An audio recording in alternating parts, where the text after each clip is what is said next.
Hello and welcome to the Pennsylvania Small Business Week.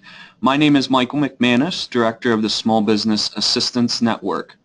The Pennsylvania Department of Community and Economic Development, or DCED, and our partners are celebrating Pennsylvania Small Business Week during National Small Business Week, which is also being held this first week of May 2017. We want to celebrate the contributions of our small businesses and entrepreneurs and highlight the resources available to support your needs. DCED's own Small Business Assistance Network is a great resource and starting point for new entrepreneurs and existing small businesses. You can learn more about us at dced.pa.gov/SBAN. Partners around the state also provide valuable assistance, which you can learn more about at dced.pa.gov/PREP. Thank you for joining us today for the Small Business Web Series. This week we are hosting webinars all week starting at noon. This year's topics focus on the assistance available to small businesses and entrepreneurs through state government and our partners, as well as the actual logistics of registering a new small business in PA.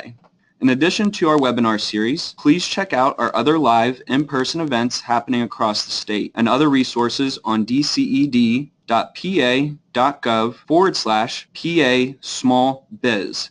Stay up to date on the latest small business news by subscribing to our newsletter. On social media, you can follow the conversation using hashtag #PASmallBiz17.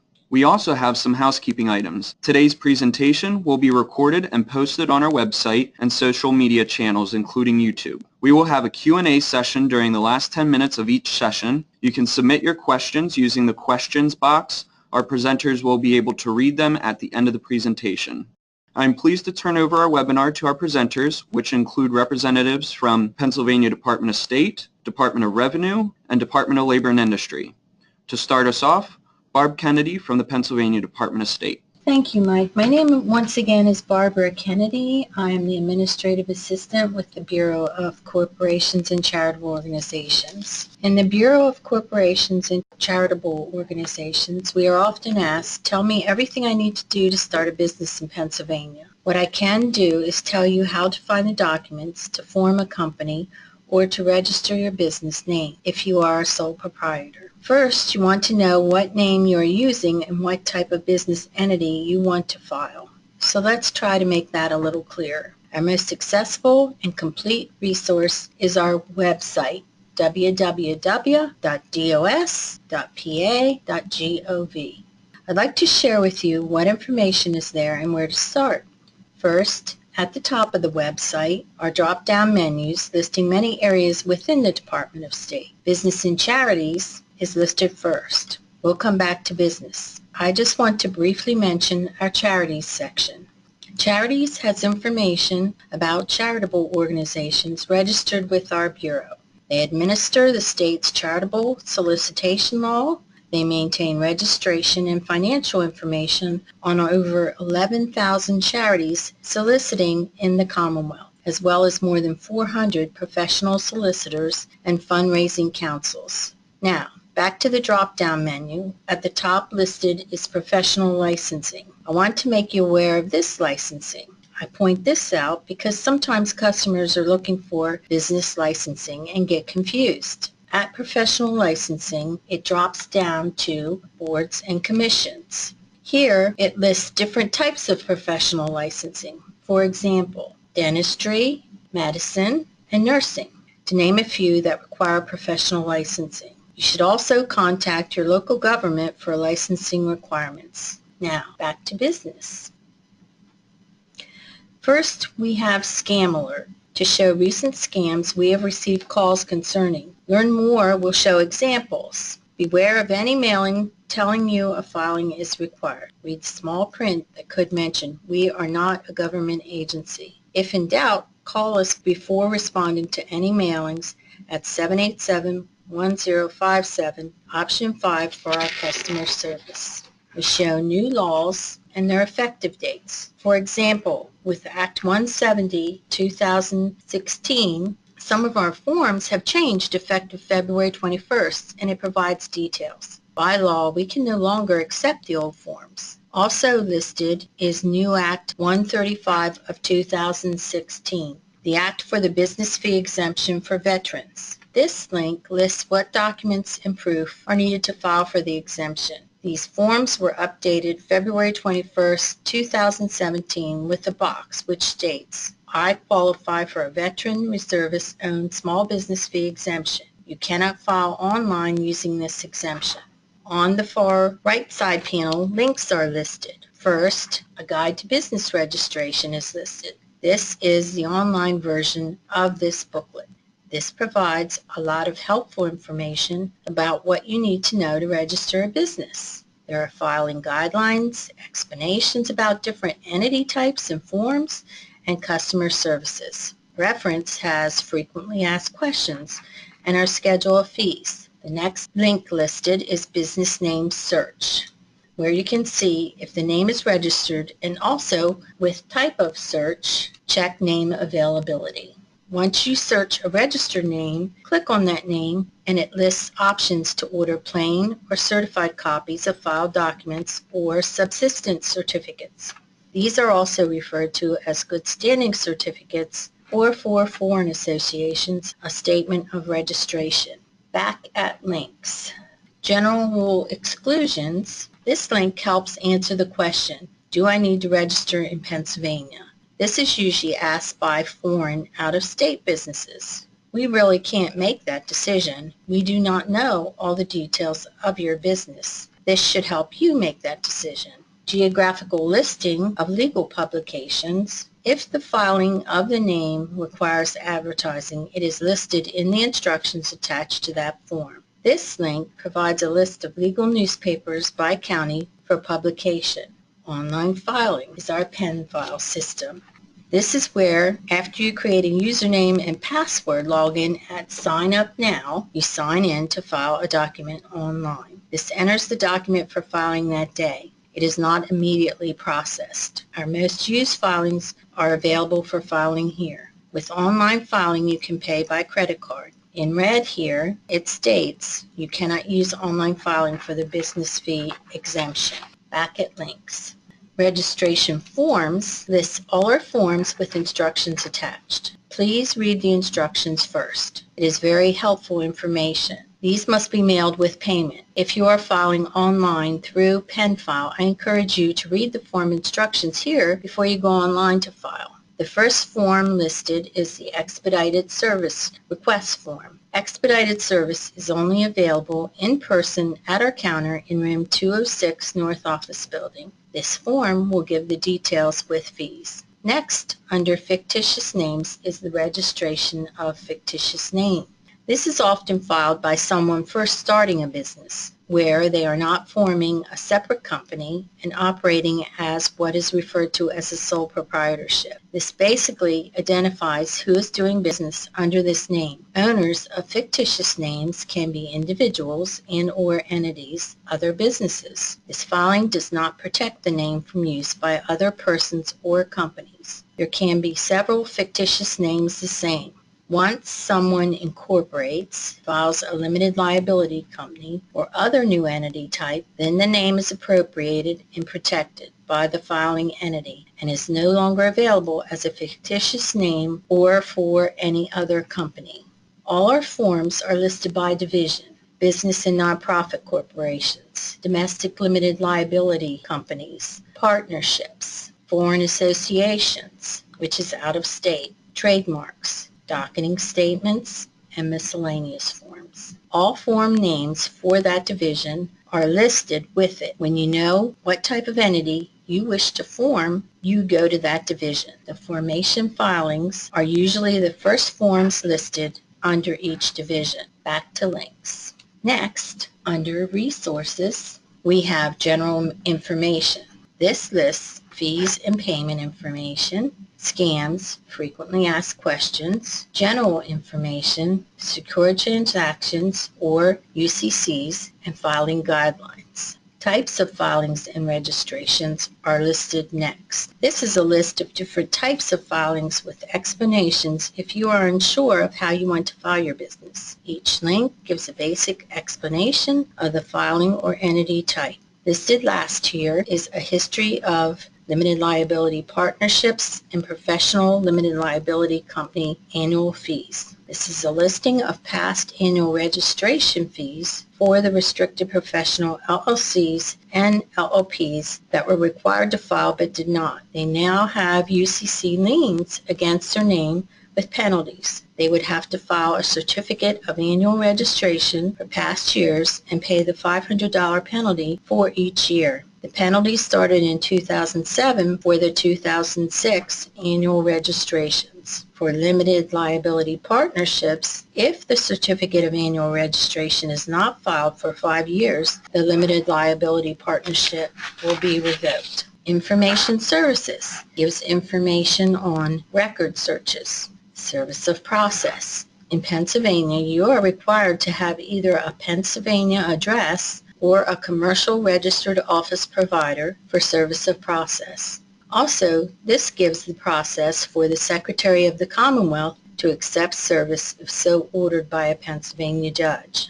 Commercial registered office providers are listed for those filers who do not have a Pennsylvania address. Certified or plain copies has an explanation of the difference in copies. Good standing or subsistence certificates tell what the certificate states. Expedited services gives some information that is listed on that form. Pre-clearance of documents confirms the accuracy of the document to be filed prior to the actual submittal of documents.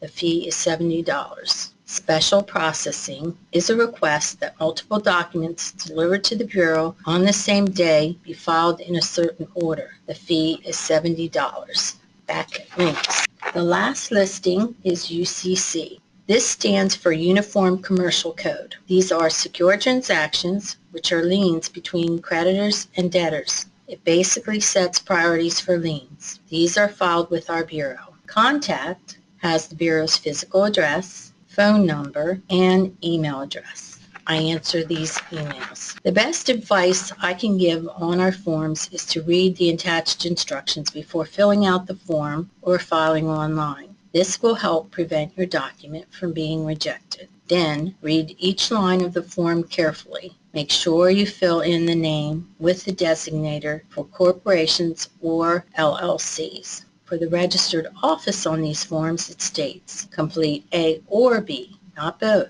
If filing a certificate of organization to be an LLC, in Box 5 you are a restricted professional if doing one of the listed professional services. That should make it clearer. The form instructions will tell you if a docketing statement or other attachment is required. If publication is required by law, it will be in the instructions. Also with the statute, make sure the signature is on the form and on the attached check for the filing fee. We do not accept starter checks without a pre-printed name and address. For fictitious names, list at least one owner's name under individual or entity. When filing online, at PenFile, list an individual's name or entity name on each tab, and then add, save, and continue. If you do not do this on the declarations page, your name will not appear to move forward and complete the filing. If your filing is rejected, please return the rejection notice along with the corrected filing within 30 days to keep your original filing date and to show payment was made. Returned rejections can be faxed to 717-783-2244 or mailed. Processing times for filings usually run approximately 2 to 3 days. This does not include mailing time. For officer changes, nonprofit corporations can file an annual report at no charge. All other officer changes, taxes, and tax information are with the Pennsylvania Department of Revenue. Most important, as I stated before, we do not give legal or tax advice. The Bureau always recommends that new business owners consult with legal and tax professionals before filing any business formation documents with the Department of State. We cannot tell you what form you need to file, only you know your business. Each form has the statute of the law listed behind the name and the last revision date. At www.legis.state.pa.us, you can review these statutes. We encourage filers to speak to a business attorney or research the statute and know what they are filing. To conclude, we give guidance to the forms and the process to file documents to start a company or register your business name. It is up to the filer to know how they want to file and what comes with that filing. Thank you, Barbara. Next up, we have William Hartman and Kirsten O'Donnell from the Pennsylvania Department of Revenue. Welcome to the Pennsylvania Department of Revenue's webinar on business tax registration. I am William Hartman, Assistant Director of the Bureau of Enforcement Planning, Analysis and Discovery. Joining me later in this presentation will be Kirsten O'Donnell, a Revenue Research Analyst Supervisor in the Tax Registration Office. We welcome the opportunity to assist you in your new business endeavor because the success of your business is not only important to you, but to the economy of Pennsylvania. Our topic today is business tax registration. Our goal is to help you understand your business tax registration obligations and make registering your business as easy as possible. Generally, business tax registration is accomplished in a few simple steps that can be conveniently done online, and the department stands ready to assist you through each step of the process.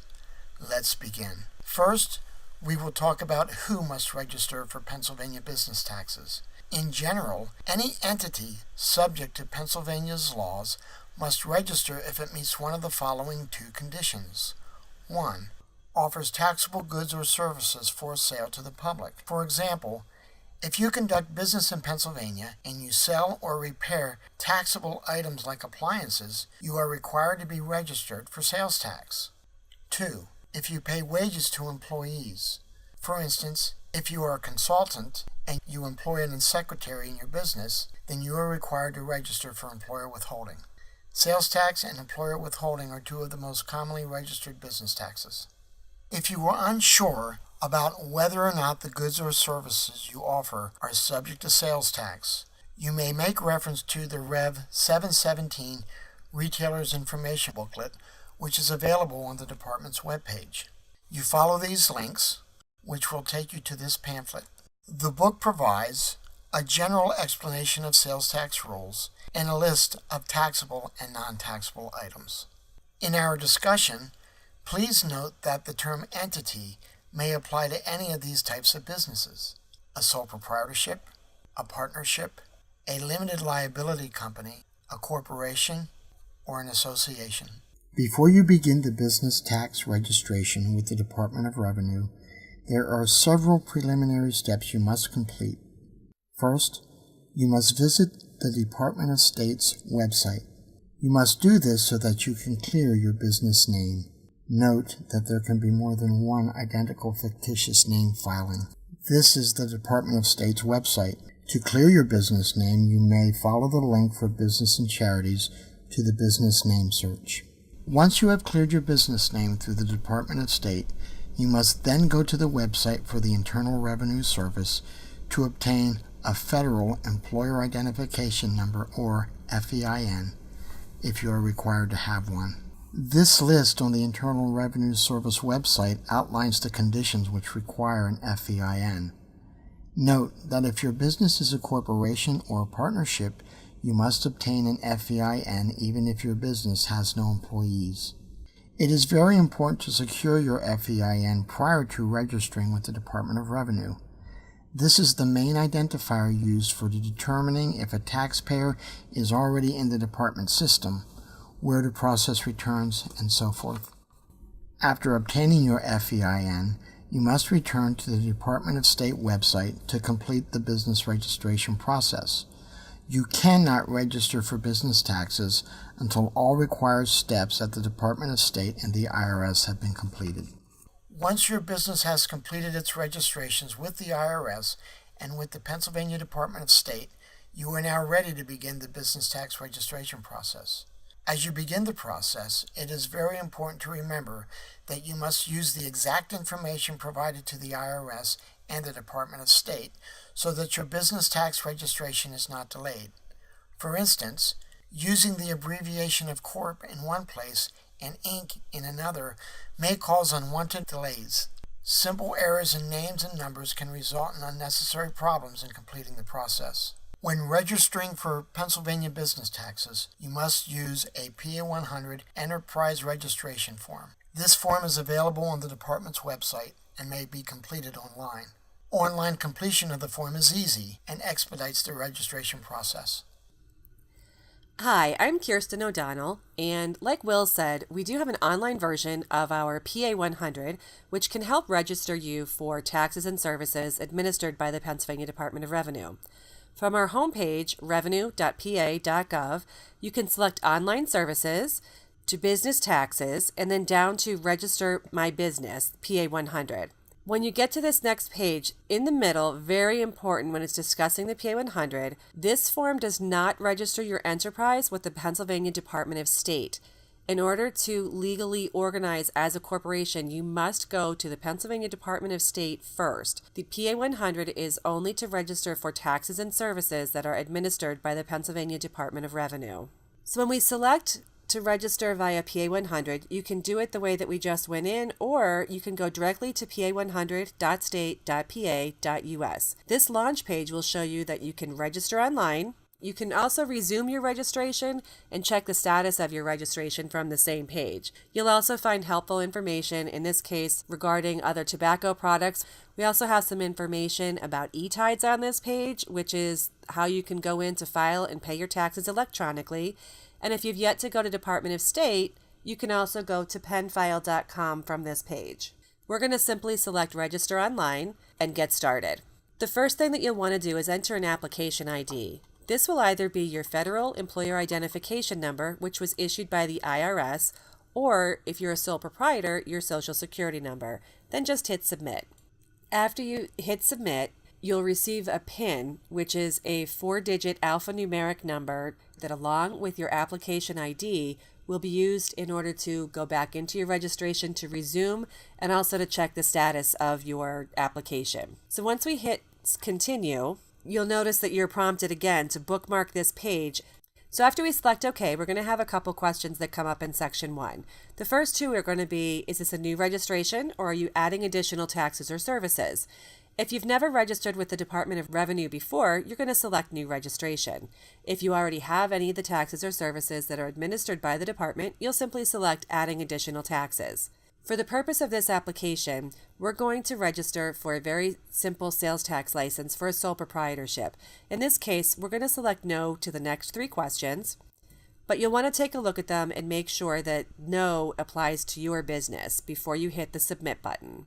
When you select Submit on any of these sections, it's going to take you to an index where you can review everything that you just entered. If you're okay with everything that you entered, you'll hit the Next button. Now it's time to start giving the department some information about your business. Your date of first operations is the date that your business first began business, whether in Pennsylvania or in another state if you're incorporated someplace else. Your date of first operations is when you first started conducting business in Pennsylvania, not necessarily for the tax or service that you're requesting, but just start doing business. Your enterprise legal name. This is important. If you're a sole proprietor, your enterprise legal name will be just your first and last name. This is not your trade name. This is not an incorporation name. It's just your first and last name. Your employer identification number. If you don't have one, you're going to leave number 5 blank. It's important not to put your Social Security number in number 5. If you have an EIN, go ahead and insert it here. Your enterprise trade name is how you trade. That's how people see you. That's the sign that you have out in front of your store. In this case, we're going to be Jane's Shop. Our enterprise telephone number is also important in case we need to get in touch with you. Make sure that you use the dashes and any extensions if you have one. Once we hit Submit, you'll still have another chance to go back and look and see if this information is correct. The first address that we're going to ask you for is a street address. This is the actual location of your business. So you're going to enter here the actual location where you're either selling widgets or you're providing a taxable service. Make sure that you let us know what county that you're located in and also the state. If you have your +4 in your zip code, that'd be helpful also. Now, a nice thing is that if all three of the addresses that we're asking you for are the same, you can hit a drop down and just select an address that you already submitted, and it'll pop up on the screen, and then you can just hit submit and go right through. And the same thing with the location of your enterprise records. If it's the same address, just go ahead and submit. Now, we can see here that we're doing business as Jane's Shop, and we're going to ask how many locations are we doing business at. In this case, we're only going to do business in one location, and our Pennsylvania school district will be Erie, and our Pennsylvania municipality is Erie also. That lets us know a little bit more about where you're located. So again, here's your index where you can go back and look and see if all of the information that you entered is correct. If not, hit the edit button and you can go back and make any changes that you need to. And if everything's fine, go ahead and hit next. Section 3 is asking you what types of taxes and services you're requesting from the department. Like I said before, we're going to make this a simple application and just select sales use and hotel occupancy tax. We're going to hit submit, and then again, here's your index, and we're just going to move right past this section. Now, the person authorizing the application will be, as the sole proprietor, most likely yourself, and we just ask the title. In this case, with a sole proprietor, you're going to be an owner, and then we'll ask you for your email address also, just in case we need to get in touch with you.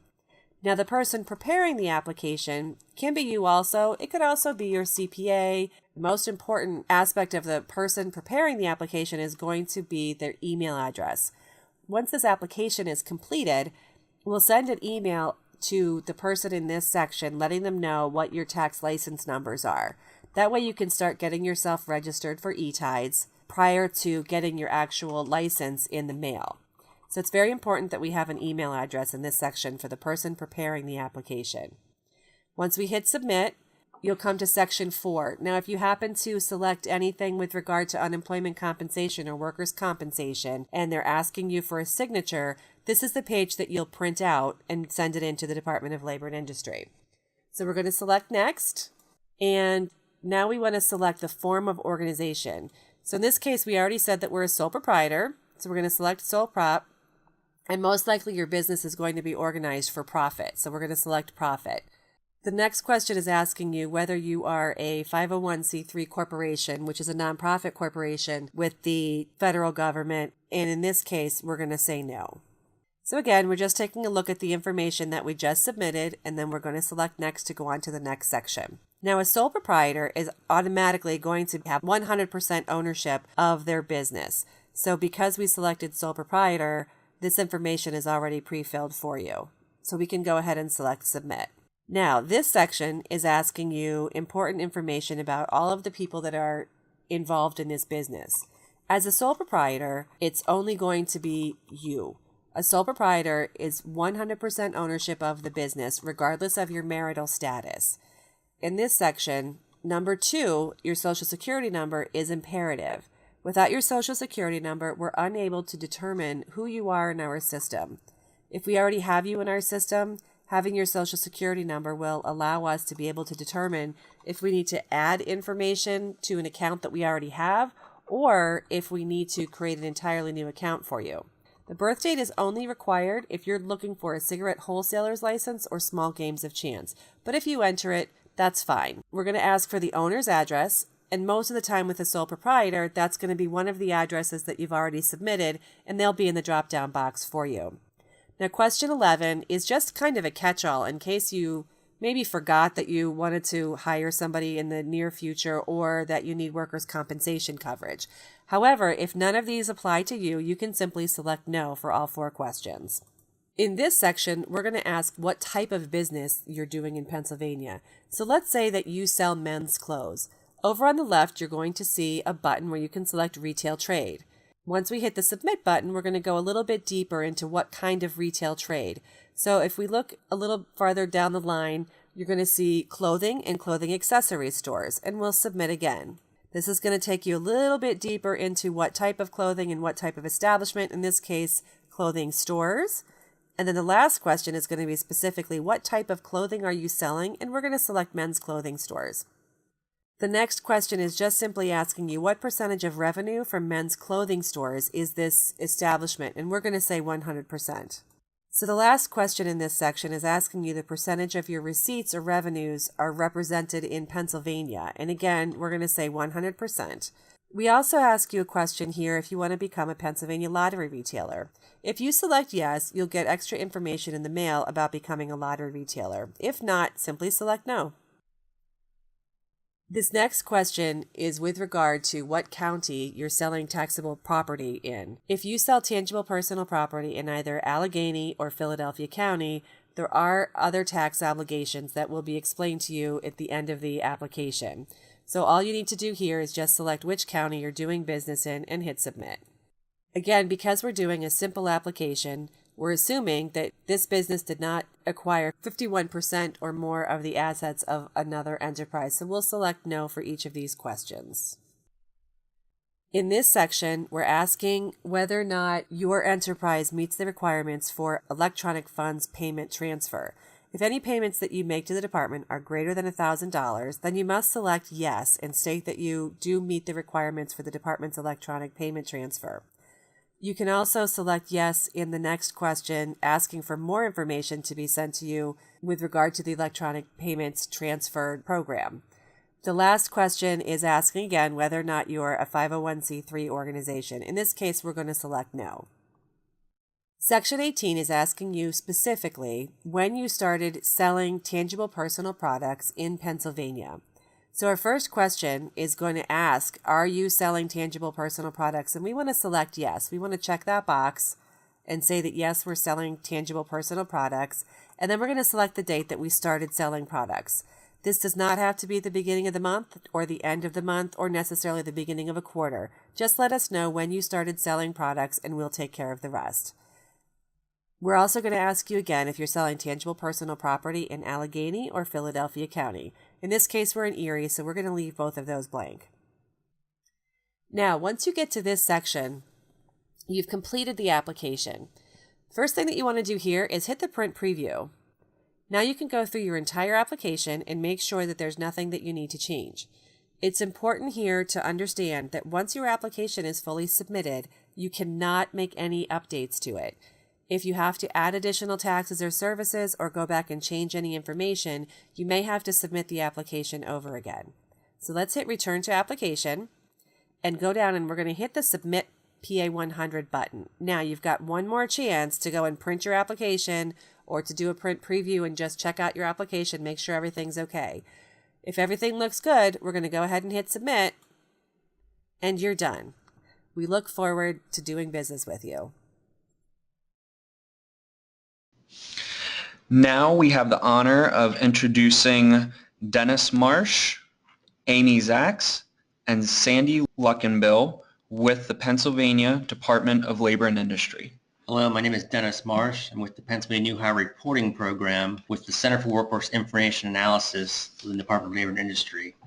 The New Hire Reporting Program was established under the Personal Responsibility and Work Opportunity Reconciliation Act, also known as the Welfare Reform Act, in 1996. Under Pennsylvania law, the New Hire Reporting Program requires that all employers report new hire data within 20 days of the hire date to the State Director of New Hires. These new hire data reported by employers are used to locate non-custodial parents who owe child support, to establish a child support order or enforce an existing order, to match against open child support case records received from the Department of Human Services for the purposes of wage garnishment, and to detect fraudulent activity and recover overpayments in unemployment compensation and workers' compensation benefit programs in the Department of Labor and Industry.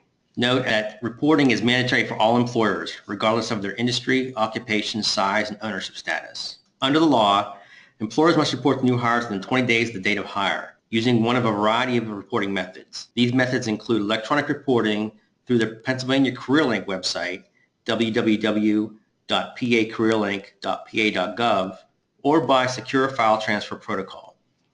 If employers wish to use file transfer protocol, they must contact the program for instructions on setting up an FTP account. Employers report approximately 300,000 new hire records per month, or around 3 million records per year, to the program.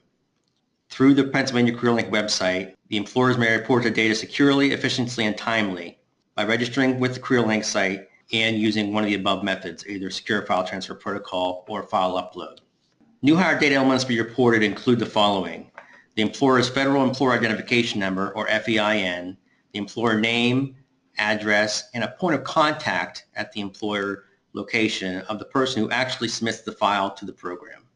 For each new hire person, their name, their Social Security number as it appears in their Social Security card, the date of hire, and the date of birth is also required to be reported. Note that only valid Social Security numbers are accepted. If the employee does not have a valid Social Security number upon the hire date, please do not report the information until the valid Social Security number is obtained. The benefits to children of new hire reporting include the gathering and collection of approximately $25 million or more per year in child support due to the wage garnishment process from the non-custodial parent. Employers also benefit through new hire reporting because of the matching for fraud detection and unemployment compensation and workers' compensation. From these matches, $2 million or more per year in fraud detection is identified and recovered. Support for employers in reporting new hire data of the program include customer service staff available Monday through Friday from 8 a.m. to 5 p.m. or through live chat. Online videos posted at the new hire website. Educational outreach materials are also available. For more information, please contact the New Hire Program at www.pacareerlink.pa.gov or by phone at 1-888-PA-HIRES, 1-888-724-4737, or by email ra-li-cws-newhire@pa.gov. Note, however, that data are not accepted from employers by email or by phone. Hello, my name is Amy Zaks. I am the Information Services Manager for the Pennsylvania Bureau of Workers' Compensation. What is workers' compensation? The Workers' Compensation Act was created in 1915 and was put in place to protect our workforce. So, if an injury does occur on the job, the Act provides for medical expenses related to the work-related injury or illness, as well as wage loss benefits until the employee is able to return to work. Workers' compensation insurance is mandatory for employers who have at least one employee who could be injured or develop a work-related disease in this state. That does include seasonal and part-time employees. So, if an employee is under a contract of hire made in Pennsylvania and could be injured outside of the state, workers' compensation is required. It is also required if you have someone who could be injured outside of the state if the employment is principally in Pennsylvania. Employers without coverage are still liable for injuries to employees, so the uninsured employer can face criminal or civil penalties for failure to maintain coverage. Misdemeanor convictions can result in a $2,500 fine and up to 1 year imprisonment for each day the employer is in violation of the statutory requirement. Felony convictions, now this is where the employer was actually aware of the statutory requirements. A $15,000 fine and up to 7 years imprisonment for each day the employer intentionally violated the Act. So if you know of an employer who is operating with employees and does not have workers' comp insurance coverage, that needs to be reported to us. You may contact us at the number on our next slide and we'll get you directed to the appropriate department. Insuring your workers' compensation liability. There are 2 ways you can insure your liability. Number 1, by contacting an insurance company approved to offer workers' comp insurance in Pennsylvania, or number 2, by becoming authorized to act as a self-insured employer. The Pennsylvania Insurance Department offers a list of over 300 private sector insurance carriers which have already been approved to offer workers' comp in PA. Their website is listed there on the screen, www.insurance.pa.gov. Now, most new businesses have difficulty obtaining workers' compensation insurance because of their lack of experience. As a state agency, State Workers Insurance Fund is required to provide coverage to all businesses and can be a valuable resource, especially to those having difficulty obtaining coverage from private sector insurers. Large, financially healthy employers which have been operating for 3 or more years may be interested in securing approval to individually self-insure their potential liability. For more information on how to become authorized to act as a self-insured employer, please contact the Self-Insurance Division directly at the phone number provided. For more information on workers' compensation, please visit our website, www.dli.pa.gov. For those of you who are attending this live during Small Business Week, you should have received an electronic version of our LIBC 200, which is the PA Workers' Compensation Employer Information Pamphlet. This pamphlet has more detailed information to help you with any questions you may have on coverage requirements. To access the LIBC 200 online, please go to our website and click on Businesses in the top blue bar. Select Workers' Compensation Services, then click on Publications in the box to the right labeled Resources. Of course, you may always contact us by phone as well at 717-772-3702 or by email. Hi, my name is Sandy Luckenbell, and I'm here today representing Unemployment Compensation Tax Services. Unemployment Compensation, or UC, falls under the Department of Labor and Industry and provides benefits to workers who lost their job through no fault of their own. UC taxes are paid by both employers and employees to pay benefits to the claimants. Unlike Department of Revenue, UC is a federally funded program. The Office of UC Tax Services assists employers to help them comply with their obligations under the Pennsylvania UC law. The duties of this office include registering liable employers for UC taxes, determining services covered under the UC law, calculating employers' experience-based tax rates, securing required tax reports, collecting taxes due, and educating employers about their UC responsibilities and how to lower their rates. Registration is accomplished by completing the PA 100 as previously discussed in the Department of Revenue's webinar. You can contact us at our contact center phone number is 866-403-6163, and we are open weekdays from 8 a.m. to 4:30 p.m. Or you can visit our website at www.uc.pa.gov. Our self-service portal is also available. www.uctax.pa.gov is available 24/7 for your convenience. We will now open it up for questions.